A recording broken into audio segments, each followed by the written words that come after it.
Hola, vamos a dar comienzo a nuestro curso introductorio a la ventilación mecánica en la era del COVID-19.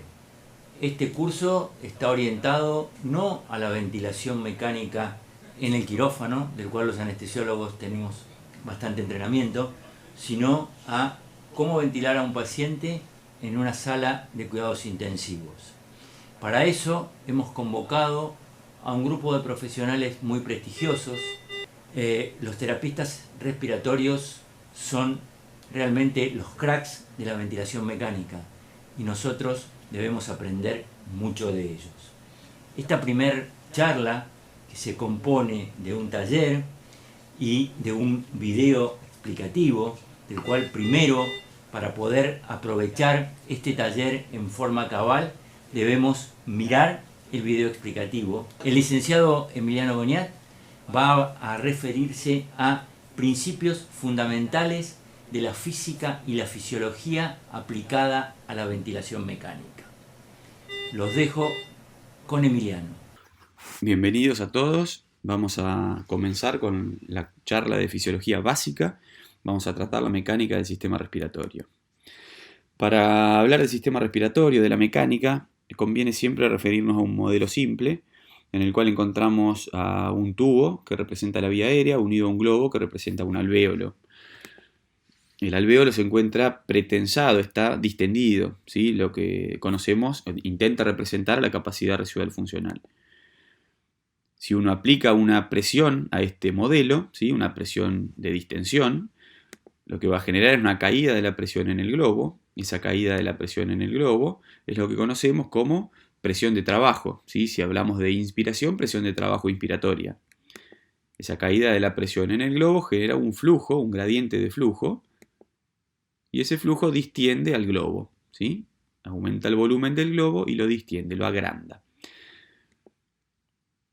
De esta manera tenemos dos componentes, una parte de la presión inspiratoria que fue necesaria o que se aplicó para hacer circular flujo a través del tubo, es lo que conocemos como presión resistiva, y otra presión que fue la que distendió las paredes del globo, que es lo que conocemos como presión elástica. La presión muscular, ¿sí? Si estuviésemos hablando de un paciente respirando espontáneamente, que se aplicó en este caso para generar el cambio de flujo y el cambio de volumen, es la sumatoria de las dos presiones, la presión resistiva por un lado y la presión elástica por el otro. En este modelo se intenta representar un cambio en la resistencia del tubo. El tubo cambió su calibre. En este caso, si uno quisiese generar el mismo cambio de volumen en el globo, la presión de aplicación, la presión muscular inspiratoria va a tener que aumentar porque el gradiente resistivo está aumentado. Entonces necesariamente uno tiene que aumentar la presión muscular para generar el mismo gradiente de volumen. La presión muscular está aumentada, pero a expensas de una presión resistiva aumentada. El componente elástico del globo no ha cambiado. En el caso de este ejemplo, lo que se intenta representar ya no es un cambio en el calibre de la vía aérea, sino un cambio en el globo. Ahora las paredes del globo han cambiado. Este globo ha cambiado su distensibilidad. Es un globo menos distensible. Consecuentemente, para generarle el mismo cambio de volumen que en el ejemplo anterior, hay que aumentar el esfuerzo, representado por la presión muscular. En este caso, entonces, la presión elástica es la que va a estar aumentada y no la presión resistiva. Como vemos, el tubo tiene el mismo calibre que en el modelo de inicio. Entonces, lo que vemos en este gráfico es un resumen, ¿sí? El cambio de volumen en relación al cambio de presión que se aplica en un sistema como el que acabábamos de representar. La relación es lineal y en la medida que uno quiera aumentar el volumen del sistema, tiene que aumentar la presión de trabajo. Si hablamos de una persona respirando espontáneamente, en la medida que la persona quiera aumentar el volumen del sistema, tiene que aumentar la presión muscular. Ante la situación de cambios de algún cambio en la carga, ya sea un cambio en la distensibilidad o un cambio en la resistencia, la relación entre volumen y presión necesariamente cambia, y de manera que si en la situación 1 para generar este cambio de volumen teníamos que aplicar este cambio de presión, ante un cambio en las cargas, ya sea elásticas o resistivas, la presión de trabajo para generar el mismo cambio de volumen tiene que aumentar consecuentemente. Lo que vemos acá en la relación volumen-presión de distintas estructuras es lo que conocemos habitualmente en ventilación mecánica como compliance dinámica, la sumatoria de las cargas resistivas y elásticas. En este caso tenemos otro modelo.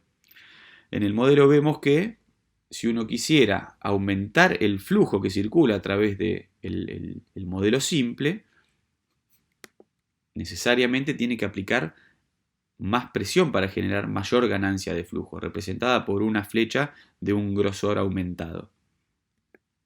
En este caso, no es la presión elástica la que está aumentada, sino que es la presión resistiva. No por una disminución del calibre de la vía aérea, sino por un aumento en la magnitud de flujo que la persona genera o quiere generar. En este ejemplo, lo que vemos es que ante una situación de un aumento en el cambio de volumen de la estructura, también necesariamente la presión de aplicación que se genera a la estructura, al modelo, tiene que aumentar. Y en este caso lo que vemos es que la presión elástica es nuevamente la que está aumentada, no debido a un aumento o a un cambio en la estructura, sino que ahora, por algún motivo, la persona está queriendo movilizar volúmenes mayores. Consecuentemente, la presión muscular incrementada es a expensas de un aumento en la presión elástica. Lo que vemos acá nuevamente es la relación entre volumen y presión. Esta línea no es otra cosa que la compliance dinámica a la que nos referíamos hoy. Lo que tratamos de resumir con esta relación son los dos modelos representados recientemente, en el que veíamos que ante aumentos en el flujo o aumentos en el volumen, la persona tiene que aumentar la presión de aplicación a la estructura. Ante un aumento en la demanda ventilatoria, este aumento en el volumen minuto se genera a expensas de un aumento en el volumen y aumento en el flujo, y eso se consigue con un aumento en la presión muscular, de manera que para volúmenes incrementales y flujos incrementales, la presión muscular de aplicación tiene que aumentar en consecuencia. A modo de resumen, la presión muscular en cada ciclo inspiratorio va a estar determinada, por un lado, por la carga ventilatoria, esto está representado por la distensibilidad y la resistencia, y por otro lado, por las demandas ventilatorias, representado por volumen y flujo. ¿Qué sucede cuando al modelo ahora le generamos un cambio de presión, pero desde afuera? El cambio de presión ya no es por caída de la presión en el tórax, sino por aumento de la presión en el tórax generado por un ventilador a presión positiva.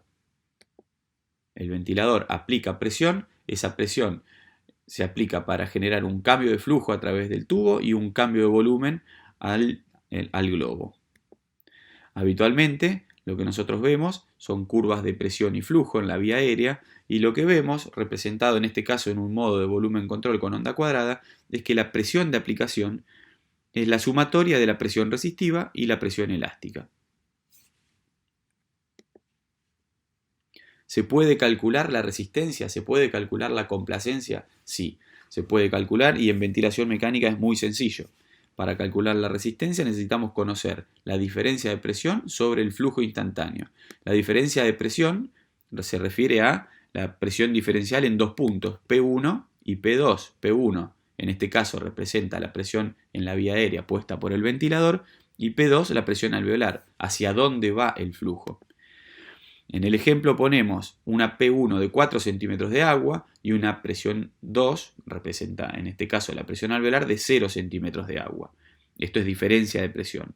Sobre el flujo instantáneo, en este caso un flujo de 30 litros por minuto. El valor que nos da la ecuación es 8 centímetros de agua sobre litro sobre segundo. Esto quiere decir que por cada litro por segundo de gas que hacemos circular por este tubo, la presión se eleva en 8 centímetros de agua. El valor normal en ventilación espontánea es de unos 1 o 2 centímetros de agua a litro segundo, y en ventilación mecánica habitualmente encontramos 10 a 15 centímetros de agua a litro segundos. ¿Se puede calcular la complacencia, la distensibilidad? Sí se puede calcular. Se necesita conocer el cambio de volumen sobre el cambio de presión. En ventilación mecánica es muy fácil, uno puede colocar un volumen conocido y directamente medir la presión de fin de inspiración y la presión de fin de expiración, de manera estática, por supuesto, realizando pausas al final de la inspiración. De esta manera, en este ejemplo observamos un cambio de volumen de 500 mililitros, genera una diferencia de presión entre fin de inspiración y fin de expiración de 10 centímetros de agua. Esto es la driving pressure. El resultado es una complacencia de 50 mililitros centímetros de agua. En este ejemplo vemos dos sistemas simples que no están unidos, cada uno tiene una complacencia de 50 mililitros sobre centímetro de agua.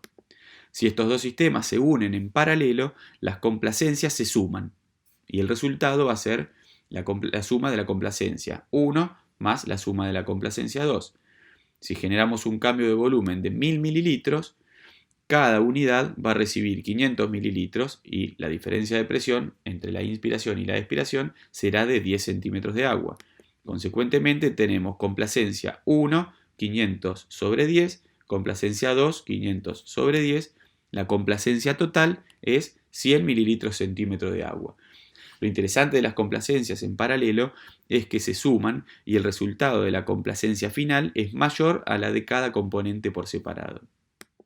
En este ejemplo vemos un conducto obstruido. Esta unidad recibe cambio de presión pero no recibe cambio de volumen, de manera que las complacencias se suman. Complacencia total es la suma de complacencia 1 más complacencia 2. Ingresaron 1000 mililitros al sistema, pero solo una de las unidades se distendió. Consecuentemente, la presión se duplicó. Entonces tenemos complacencia del sistema 1 es 1000 sobre 20 y más complacencia del sistema 2 0 sobre 20. Complacencia del sistema o complacencia total 50 mililitros centímetro de agua más complacencia del sistema 2 0. Complacencia total 50 mililitros centímetro de agua, menor a la que teníamos cuando esta unidad estaba distendida. Algo que hay que remarcar es que la driving pressure se duplicó, por supuesto, porque se duplicó el volumen que ingresó a la unidad 1.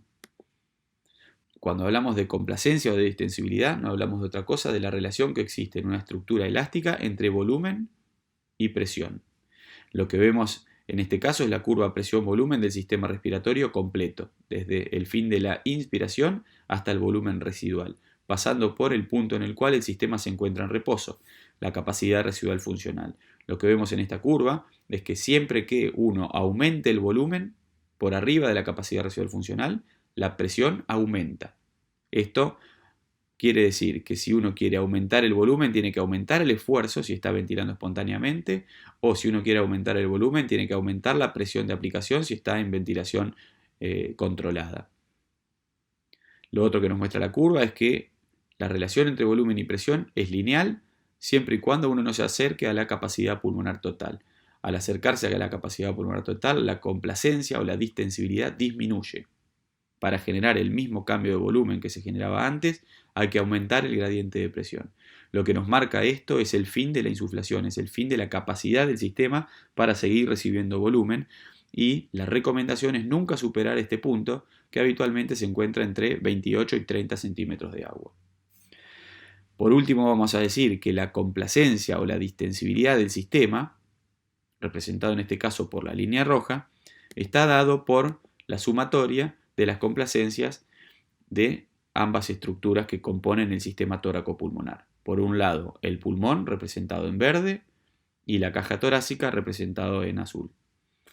Las complacencias de las dos estructuras están unidas en serie, las complacencias se suman, y el resultado de las complacencias unidas en serie es la complacencia del sistema respiratorio, que es lo que nosotros finalmente terminamos evaluando en la pantalla del ventilador. La presión de la vía aérea en relación al volumen que ingresa. Hola, ¿qué tal? Mi nombre es Emiliano Goñat, soy kinesiólogo respiratorio. Este es el taller que corresponde a la clase de Fisiología aplicada a la ventilación mecánica. Vamos a repasar los conceptos de cómo funciona el sistema respiratorio desde la mecánica, ¿sí? Que es algo que ustedes tendrían que haber visto en la clase que grabamos y que está puesta para que ustedes puedan acceder a ella en una clase locutada en PowerPoint. La idea es ir de modelos sencillos a unos modelos un poco más complejos, tratando de comprender bien el componente resistivo, ¿sí? La parte de trabajo resistiva, y la parte de trabajo elástica, ¿sí? El componente elástico del sistema respiratorio. Para eso, bueno, desarrollamos acá una mesa de trabajo. Lo primero que vamos a repasar va a ser cómo el componente resistivo interfiere o es parte del trabajo respiratorio de los pacientes.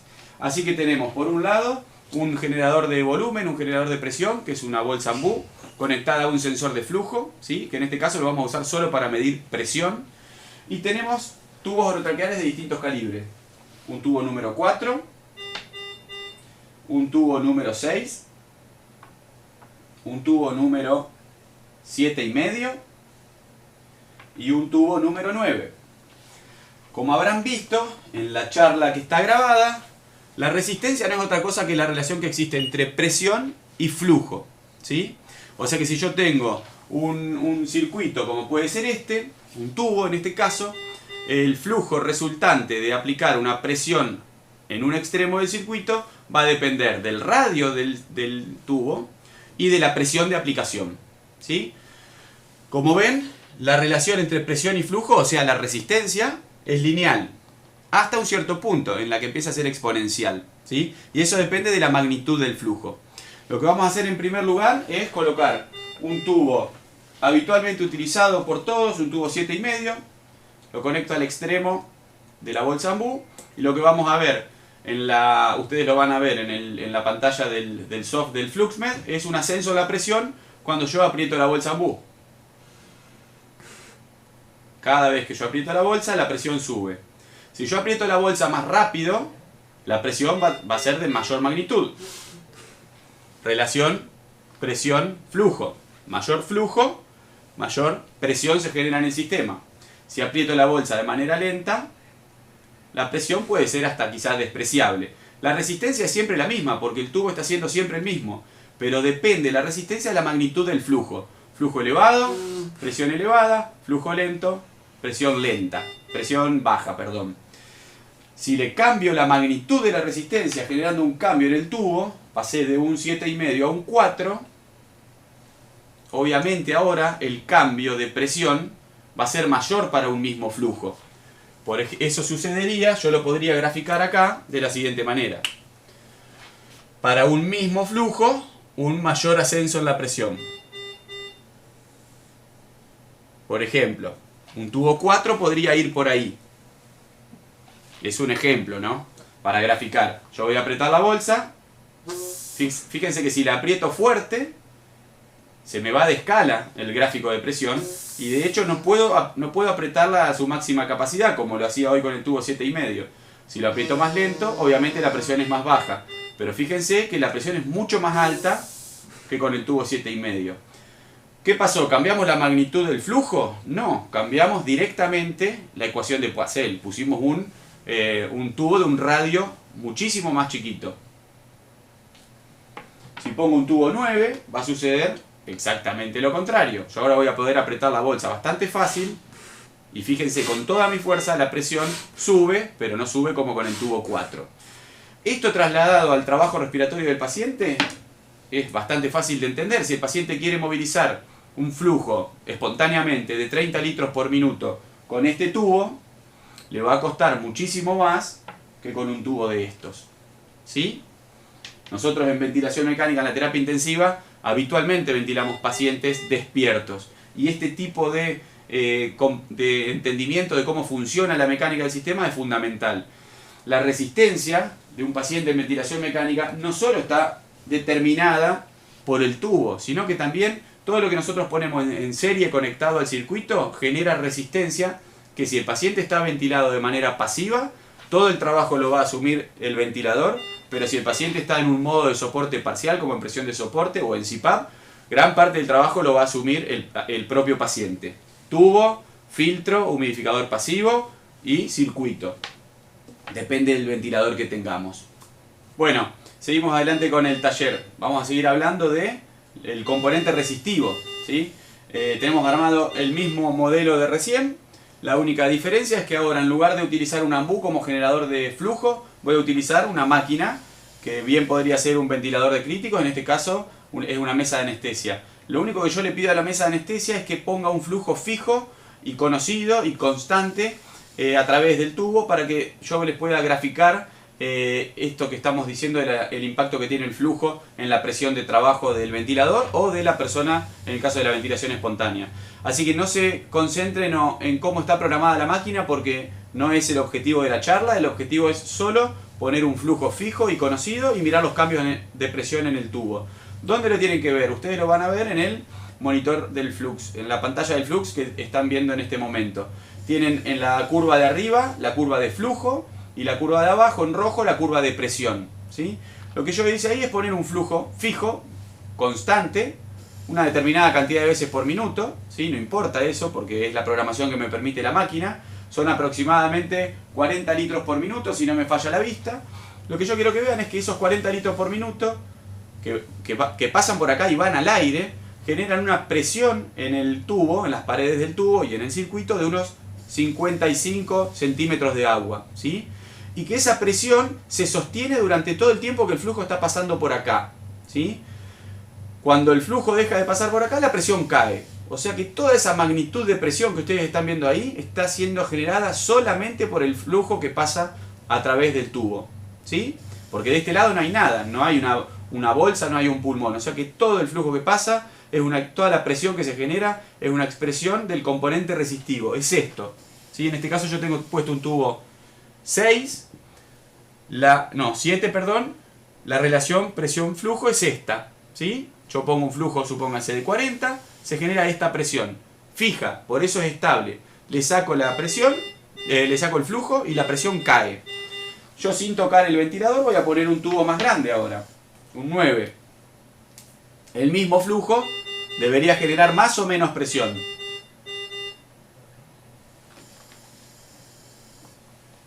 Bueno, miren el cambio tremendo en la magnitud de la presión. El mismo flujo genera mucho menos presión. ¿Cómo puede ser? Claro, porque el calibre del circuito, del tubo, ahora es mucho mayor, ¿sí? La ley de Poiseuille. Imagínense que si el ventilador, para poner 60 litros por minuto, genera una presión acá de, como en el ejemplo anterior, 50 centímetros de agua, la persona, en el caso de la ventilación espontánea, para generar la misma ganancia de flujo tiene que poner la misma presión, pero con sus músculos, ¿sí? Imaginen el impacto que tiene ventilar con flujos con tubos tan pequeños, una persona que ventila espontáneamente. Ahora lo que hacemos es poner un tubo más pequeño, un tubo número 4, lo que sería este tubo de acá. Bueno, acá dice 6, pero es un tubo número 4. Fíjense, el mismo flujo, yo no toqué la mesa, como ahora la magnitud de la presión que ustedes ven en el soft es muchísimo más alta, ¿sí? El mismo flujo genera mucho más presión, solo porque el calibre del tubo es más pequeño. Yo ahora lo que voy a hacer es cambiar el flujo. Vamos a poner un flujo más bajo. No se confundan con la mesa, yo estoy tocando el flujo que va a pasar por el tubo. No es el flujo ni de gas fresco ni de nada, estoy tratando de modular la magnitud del flujo. Fíjense cómo en la pantalla del flux, en la curva verde ahora, el flujo es bastante más bajo, ¿sí? No lo llego a ver desde acá, y es constante. O sea que hago pasar un flujo constante por el tubo. Fíjense cómo la presión ahora es mucho más baja de lo que era con el flujo anterior, ¿sí? O sea que el flujo, obviamente, también impacta en la resistencia, ¿sí? Si bien la resistencia va por acá, los flujos decrementales o incrementales afectan la presión de trabajo. Si el trabajo lo hace el ventilador, toda la presión la pone el ventilador, no hay problema. Si ese trabajo lo tiene que asumir el paciente, podría llegar a ser poco tolerable para el paciente y podría fatigarse o manifestar intolerancia. Bueno, ahora nos toca la parte del componente elástico, la otra parte del sistema respiratorio. El aire, nosotros inspiramos generando presión negativa con nuestros músculos inspiratorios. El gas atraviesa primero toda la parte resistiva que veíamos recién, ¿sí? Y parte del esfuerzo que hacemos es para vencer esa resistencia, y después se tienen que empezar a hinchar los pulmones, a ganar volumen, a deformar, ¿sí? Los pulmones y la caja torácica son una estructura elástica, como vimos en la charla. Que sea elástica quiere decir dos cosas. Primero, que cuando uno le aplica una presión distractora a la estructura se deforma. Y segundo, que cuando le saca la presión distractora, la estructura vuelve a su volumen de reposo. Deformo, saco la presión distractora, la estructura vuelve a su volumen de reposo. Deformo, saco la presión distractora y la estructura vuelve a su volumen de reposo. La magnitud de la ganancia de volumen va a depender de varias cosas. Primero, de la característica propia de elasticidad que tenga la estructura, pulmón y caja torácica. Y por otro lado, de la presión de aplicación, ¿sí? La presión de aplicación en ventilación espontánea la hacemos nosotros con nuestros propios músculos, y en ventilación de soporte total la hace la máquina que ventila al paciente. En ventilación manual la hace la mano que insufla los pulmones. Pero siempre es lo mismo, la presión de aplicación va a ser la determinante de la ganancia de volumen, en relación a las propiedades elásticas propias que tenga el sistema. Vamos a conectar entonces el AMBU al modelo de pulmón, que es un modelo que intenta representar un solo compartimento con una caja torácica, que sería la estructura de afuera, y un fuelle adentro, ¿sí? Lo que vamos a ver es que siempre que yo genero un cambio en el volumen, la presión en el sistema, como ven en la pantalla del flux, aumenta hasta que yo dejo de meter volumen. Y si yo no lo dejo salir ese volumen, la presión se estabiliza, como están viendo ustedes ahí. Y acá en el ejemplo, el volumen está puesto adentro. Cuando yo saco la mano, saco la presión distractora, la estructura vuelve a su volumen de reposo. Si yo pongo menos volumen, la presión a la cual llega el sistema es menor, porque tiene menos volumen adentro. Esto que estoy representando no es más que lo que ustedes bien conocen, que es la curva presión-volumen del sistema respiratorio. Esta la conocen mejor o más que la curva D, que relaciona la resistencia, presión con flujo. Volumen y presión. La curva, yo la grafiqué lineal, representa la curva de una persona sin colapso, ¿sí? La relación entre volumen y presión es lineal, y la relación determina la complacencia. O sea que la complacencia que yo estoy tratando de mostrar acá no es otra que esta línea que va por acá. Cuando pongo un volumen, se genera una determinada presión. Si pongo más volumen, la presión aumenta. Si pongo menos volumen, la presión baja. Es lo mismo que veíamos recién acá. El volumen como determinante de la presión en el sistema respiratorio. Nuevamente, el modelo ahora, unicompartimental, pero conectado a una fuente que genera una ganancia de volumen conocida como un ventilador. La idea es representar la relación presión-volumen, pero cómo los cambios de presión se generan cuando entra un volumen, pero ¿qué pasa si yo conozco el volumen? No, horrible, horrible. Va de nuevo. El mismo modelo elástico que veíamos hoy, ahora conectado a un ventilador. La idea es que ustedes vean cómo el volumen es determinante de la presión que se genera en el sistema. En este caso tenemos unos 500 mililitros. Fíjense cómo la presión en el flux aumenta a la medida que va entrando el volumen. Cada vez que se aumenta la deformación de la estructura, la presión aumenta, por supuesto, porque es una estructura elástica que se resiste a ser deformada, ¿sí? El sistema alcanza su máxima presión al final de la inspiración, en este caso al final del cambio de volumen, que es cuando la magnitud del cambio de volumen es la mayor, ¿sí? Fíjense que siempre la presión va a ser incremental y depende del cambio de volumen que se genere. A diferencia de lo que veíamos hoy con el flujo, si uno baja el flujo, la presión que se genera por el pasaje de flujo es más baja. En este caso, el volumen, como siempre aumenta, cuando uno insufla una estructura, la presión siempre aumenta. Si yo cambio el volumen, pongo más volumen, van a ver que la presión va a aumentar. La presión al final de la inspiración. Fíjense que la morfología de la onda es siempre la misma, porque la estructura es siempre la misma. Pero la presión pico resultó ser más alta. Si yo aumento más todavía,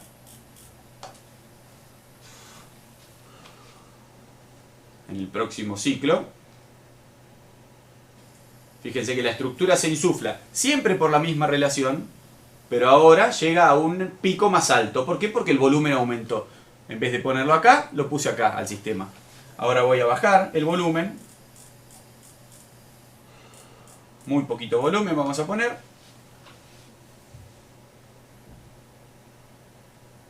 Y la presión es mucho más baja, por supuesto. ¿Sí? Entonces, la presión que se genera en el sistema depende del cambio de volumen que uno le quiera generar y de la complacencia propia que tenga la estructura, determinada por la elasticidad de la caja y del pulmón. La complacencia no es otra que la relación que hay entre volumen y presión. Y es, en este caso, en este ejemplo, esta que está acá. Podría venir por acá o podría venir por acá. ¿Sí?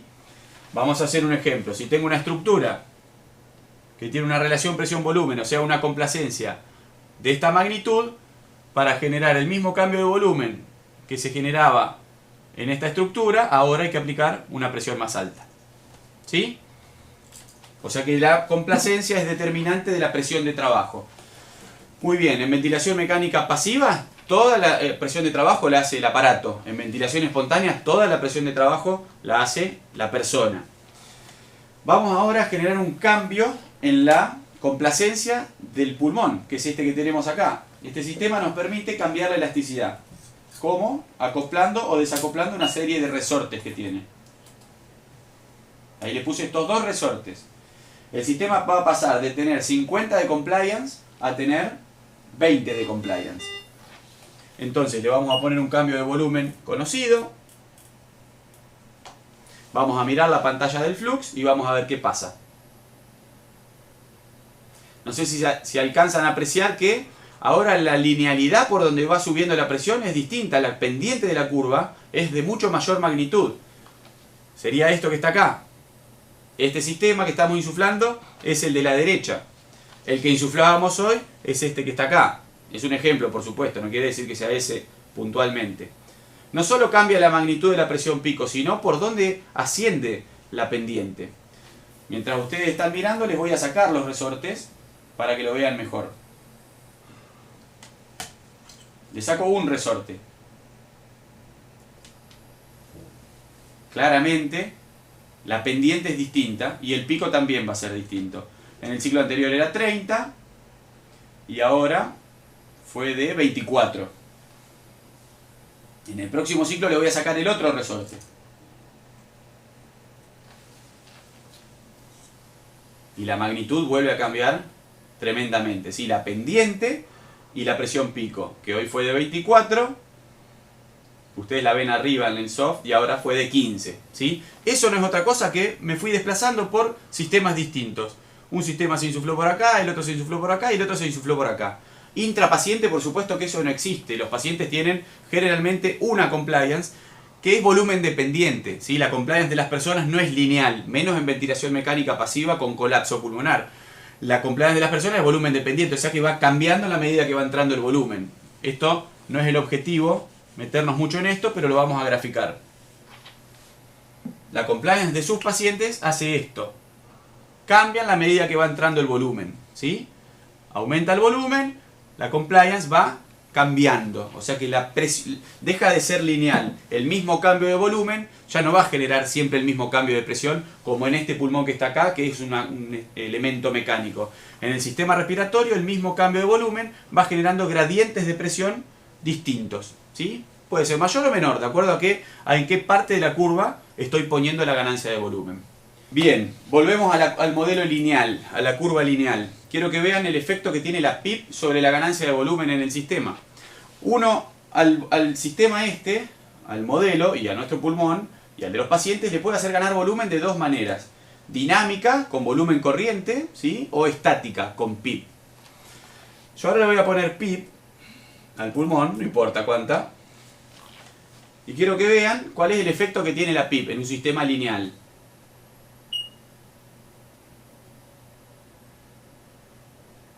Ese es el efecto.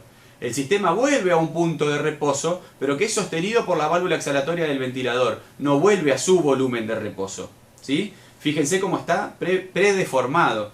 Aloja una determinada cantidad de volumen. ¿Cuánto volumen? ¿Depende de la PIP? Sí, pero más depende de la complacencia del sistema. ¿Sí? Si yo le puse a este modelo 10 centímetros de agua de PIP, supónganse que está por acá, este modelo va a ganar con esa presión una determinada cantidad de volumen. ¿Sí? Otro modelo que tenga una complacencia más baja ganaría con la misma presión menos volumen. ¿Sí? Y el sistema respiratorio de las personas, que no es lineal, por supuesto, y que es volumen dependiente, la PIP va a ganar mayor cantidad de volumen o menor cantidad de volumen para un mismo cambio de presión, depende de en qué parte de la curva presión-volumen se esté desplazando el sistema. Pero el efecto que genera la PIP es este. Después vamos a ver para qué sirve. Por supuesto, no es el objetivo de este taller. Bueno, seguimos con el modelo elástico, con el comportamiento elástico. Ahora tenemos dos modelos simples, unidos, ¿sí?, en serie.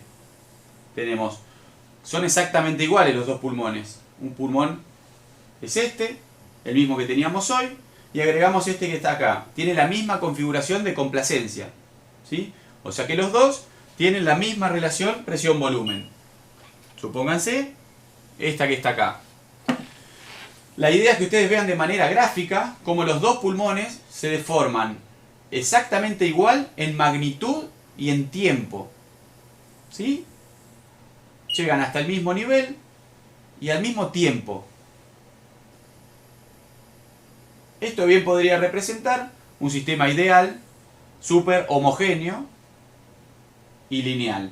Ahora lo que yo voy a hacer es cambiar la elasticidad de uno. La complacencia. Le vamos a cambiar la curva a uno de los dos.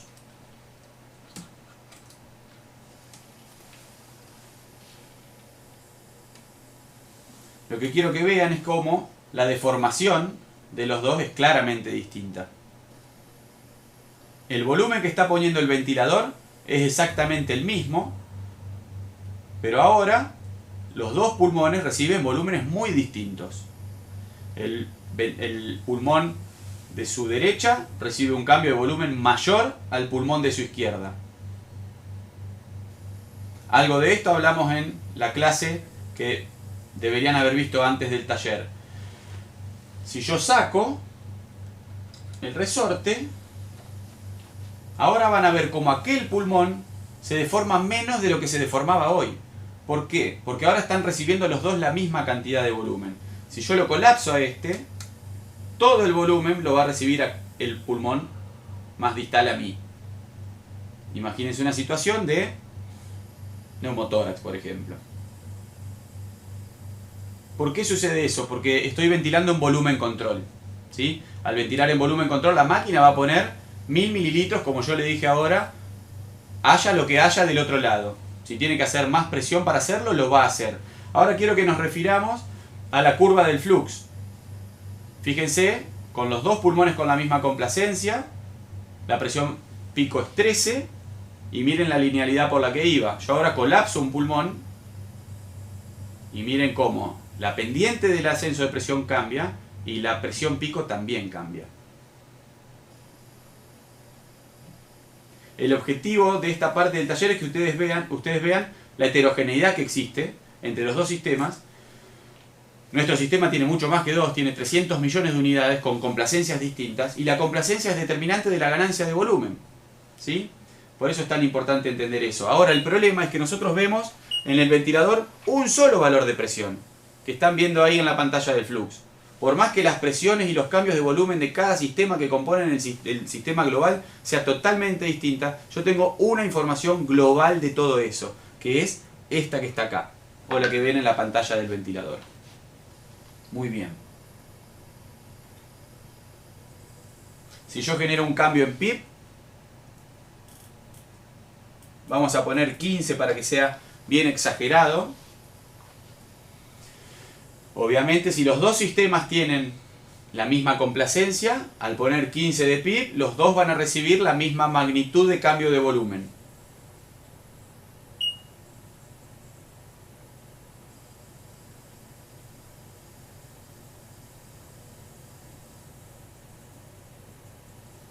Los dos vuelven al mismo punto.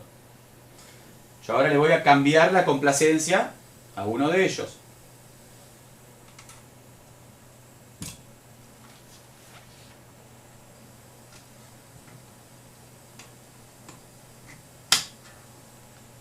Lo vamos a hacer bien exagerado. La PIB sigue siendo 15, pero fíjense cómo la deformación ahora estática es tremendamente distinta. Si lo quiero llevar a un alvéolo, ¿sí? A un alvéolo ubicado en alguna parte del tórax, probablemente este esté en la base y aquel a la mitad del pulmón, ¿sí? El cambio de volumen que recibe el de la mitad del pulmón es mucho mayor porque su complacencia es mayor. El cambio de volumen que recibe el de la base es mucho menor porque su complacencia es menor. ¿Cómo podría yo homogeneizar esto? Quitando la gravedad, por ejemplo, sería una manera. O alguna manera terapéutica, que no la vamos a ver ahora, sino que la vamos a ver más adelante. Seguimos con el modelo bicompartimental. tenemos dos compartimentos que tienen exactamente la misma complacencia, ¿sí? Hemos agregado ahora un circuito entre los dos pulmones. Uno es un circuito que no tiene nada, que solo lo estoy usando de prolongador, y el otro es un circuito que lo que permite es ponerle a este sistema una presión de apertura mínima, ¿sí? Como ven en este caso, el ventilador está poniendo 1000 mililitros de volumen, pero este pulmón no se deforma. ¿Por qué no se deforma? Porque yo con esta válvula le puse una presión de apertura muy alta. Fíjense en la pantalla del flux como la presión pico es de unos 17 centímetros de agua. Y miren la linealidad que tiene. Se está insuflando un solo pulmón. Yo ahora voy a liberar el pasaje de gas, le voy a cambiar el punto de apertura al pulmón de la izquierda. Y vamos a ver qué pasa con la presión pico. Era 18, miren cómo cambió a 15. Pero miren qué interesante cómo el sistema se empieza a insuflar tardíamente. El primero que se empieza a insuflar es aquel. Los dos tienen la misma mecánica. Los dos tienen 50 de compliance. Recién ahí empieza a cambiar el volumen. ¿Qué estamos tratando de simular acá? Una situación de reclutamiento tidal, reclutamiento cíclico. Dos pulmones con la misma compliance, pero puntos de apertura distintos. Este es el alvéolo de la base, que el paciente está acostado, tiene la panza hinchada y está colapsado, y que se abre cuando aumenta la presión que lo rodea, ¿sí? Esto es lo que llamamos reclutamiento tidal, y habitualmente como mecanismo de injuria se conoce como atelectrauma. ¿Se ve? Intratidal, el alvéolo se empieza a abrir, y obviamente si el alvéolo se empieza a abrir intratidal, la complacencia del sistema mejora, porque ahora tengo dos pulmones para recibir volumen, no uno solo. Hay una variable de monitoreo y de fisiología que integra las dos variables de mecánica que acabamos de repasar. O sea, el componente resistivo y el componente elástico, que es la constante de tiempo del sistema respiratorio. ¿Qué es la constante de tiempo del sistema respiratorio? Lo repasamos en la charla que está colgada. Es el tiempo que demora un sistema en cambiar su volumen, ¿sí? Y ese tiempo depende de la complacencia, de la resistencia y del cambio de volumen que uno quiera generar. En este caso está bueno porque se ve muy gráfico.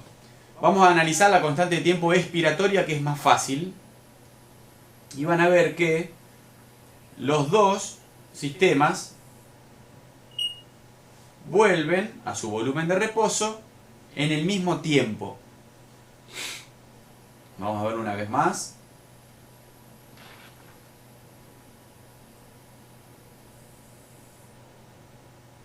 Los dos vuelven en el mismo tiempo. Eso depende, como dijimos recién, de la compliance y de la resistencia. Y del cambio de volumen. Pero yo para el ejemplo voy a dejar siempre el mismo cambio de volumen. Entonces vamos a tratar de analizar los tiempos que demoran ambos sistemas en vaciarse. Como ahora los dos sistemas están perfectamente homogéneos, tienen la misma resistencia y la misma complacencia, el tiempo que tardan es exactamente el mismo. Yo ahora le voy a cambiar la complacencia a uno de ellos. Fíjense cómo se insufla menos, por supuesto, y llega antes a su volumen de reposo. Esto sucede porque la complacencia de este compartimento es mucho más baja y porque el cambio de volumen que se genera también es más bajo. Ahí se ve claramente la diferencia. Una vez más.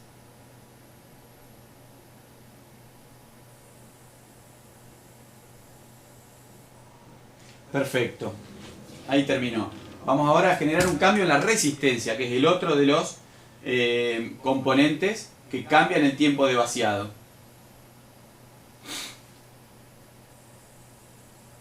Voy a poner un tubo de un calibre más bajo.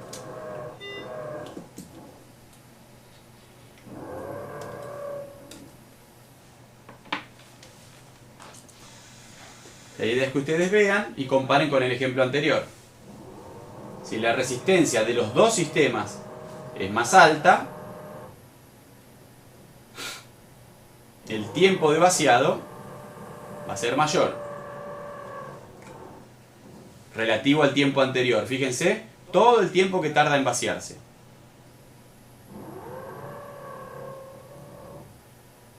¿Por qué? Porque ahora el sistema tiene que expulsar el gas de adentro por un tubo más pequeño. Va a expulsar todo el gas, pero en una fracción de tiempo mayor, porque el flujo va a ser más bajo porque el tubo es más pequeño.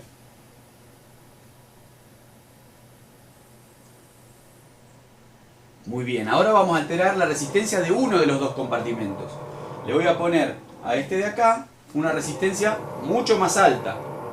Por un lado va a ganar menos volumen, porque tiene una impedancia más alta. Pero por otro lado van a ver cómo tarda mucho más en vaciarse. No tanto, lo vamos a hacer más exagerado. Vamos a esperar el próximo ciclo. Bueno, ahí se ve claramente, sin querer, cómo tarda mucho más en cambiar de volumen. Se empiezan a insuflar, este menos porque tiene más impedancia. Fíjense todo lo que tarda en vaciarse. ¿Por qué es importante esto? Bueno, nuestro sistema respiratorio está conformado por 300 millones de unidades que tienen complacencia y resistencia distinta. Consecuentemente tienen constantes de tiempo de llenado y de vaciado distinta.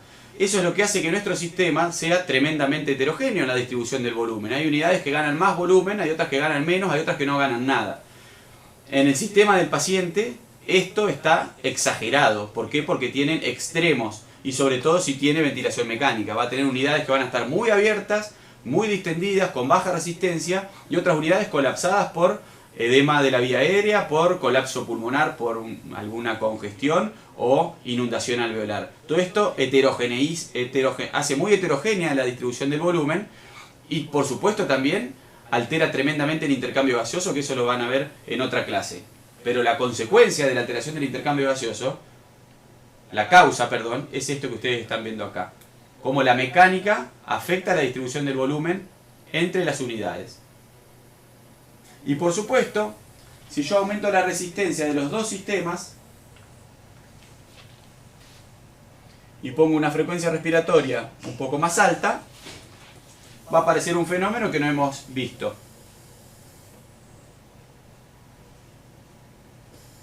Que se llama atrapamiento aéreo. Fíjense como ninguno de los dos, en el tiempo expiratorio que tiene, llega a vaciar todo el volumen que ganó durante la inspiración. Acá se ve mucho más claro y es mucho más marcado el atrapamiento aéreo. En aquel pulmón bastante menos porque tiene menos resistencia.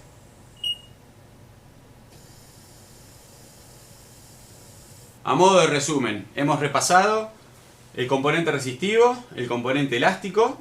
La forma de entender esto, a mí me parece la forma más sencilla, es referirnos siempre a modelos simples, como vimos hoy, o con el modelo del tubo y el globo, como vimos en la clase. Cada vez que respiramos, generamos diferencia de presión. Esa diferencia de presión genera una ganancia de volumen en el sistema, determinada por la magnitud de la presión que genero, la magnitud de la resistencia y la magnitud de la complacencia. A mismo cambio de presión, resistencias bajas generan mayor ganancia de volumen, a mismo cambio de presión, complacencias altas generan mayor ganancia de volumen. En ventilación mecánica, la presión viene desde acá, viene desde afuera. La presión que el aparato va a poner y que es la que yo voy a mirar en el monitoreo, va a depender de la resistencia que tenga del otro lado y de la complacencia que tenga del otro lado. Comprender la fisiología básica resulta fundamental para interpretar correctamente la información que me da el ventilador y programar el ventilador de la mejor manera para cuidar los pulmones del paciente, asegurar la oxigenación y una correcta eliminación de dióxido de carbono.